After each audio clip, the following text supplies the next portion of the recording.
Kamu punya teman yang suka merujuk ke masa lalu? Sampai-sampai kamu bilang dia itu gagal move on. Padahal menurut dia itu hanya menghargai peristiwa yang telah terjadi. Karena masa lalu itu penting banget dalam membentuk masa kini. Well, boleh jadi loh teman kamu itu punya bakat konteks yang kuat. Hola, Assalamualaikum. Bertemu lagi dengan Kak Afni, founder Amisha.id, sahabat belajarnya kamu, dan juga talent mapping practitioner.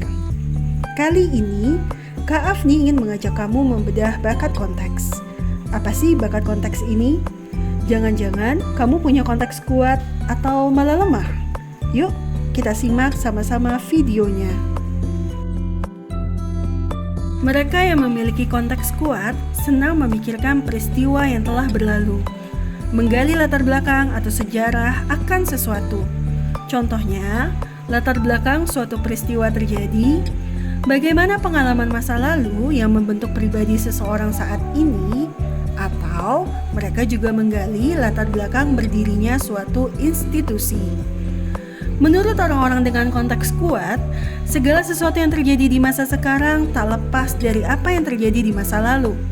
Dan apa yang terjadi di masa lalu memberikan pelajaran penting untuk menghadapi masa kini dan esok. Mungkin bagi kamu, orang-orang dengan konteks kuat ini seperti memorabilia yang menyimpan banyak kenangan penting.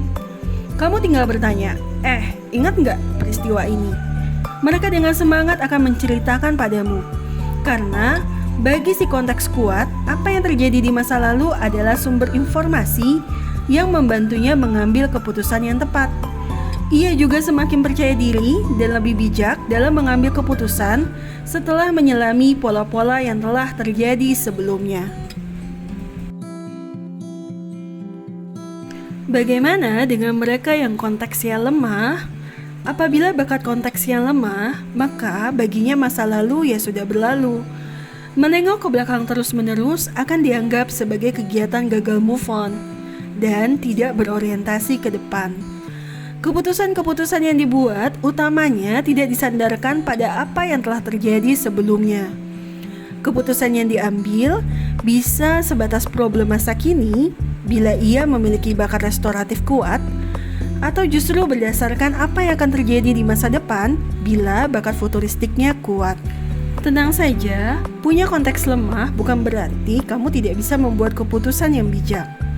Mereka dengan konteks yang lemah bisa memanfaatkan bakat kuat lainnya seperti learner, analytical, communication untuk menggali informasi dari masa lalu. Selain itu, mereka juga bisa menggali sejarah dengan menemui orang-orang yang punya pengalaman menghadapi peristiwa yang sama, atau berkolaborasi dengan mereka yang memiliki adaptif, positivity, ataupun konteks yang kuat. Bakat-bakat ini akan membantu mereka dengan konteks lemah memahami apa yang terjadi di masa lalu dan masa kini. Kalau kamu punya bakat konteks kuat, apa sih yang bisa dilakukan untuk mengasah bakat ini? Cobalah untuk mengumpulkan benda-benda kenangan, baik berupa foto, tulisan, atau benda lainnya, dan renungi bagaimana peristiwa di masa lalu tersebut membentuk masa kini. Bacalah novel-novel sejarah, biografi, buku non-fiksi, ataupun artikel-artikel terkait peristiwa bersejarah yang akan mengayakan perspektifnya kamu. Jangan lupa, belajar melalui studi kasus akan membantu mempertajam bakat konteks ini. Apa saja sih profesi yang tersedia untuk mereka dengan konteks yang kuat? Mereka dengan konteks kuat didukung oleh bakat empati atau individualization kuat bisa berperan sebagai seorang psikolog, psikiater, ataupun konselor.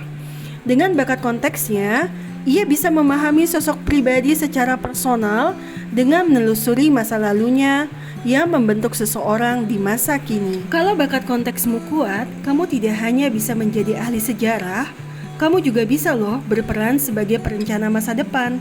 Ya, walaupun berfokus pada masa lalu, seorang konteks kuat asalkan memiliki data yang cukup dan latar belakang sesuatu yang direncanakannya, maka ia bisa dengan sangat bijak memprediksikan masa depan berdasarkan pola-pola peristiwa yang sudah terjadi. Apabila konteks berpadu dengan bakat input yang kuat, maka kamu bisa menjadi seorang ahli arsip sejarah ataupun pengumpul artefak yang bukan hanya mengoleksi, tetapi berupaya mempelajari, memahami, dan menghargai value dari apa yang kamu kumpulkan. Bagaimana? Sudah paham soal bakat konteks kuat?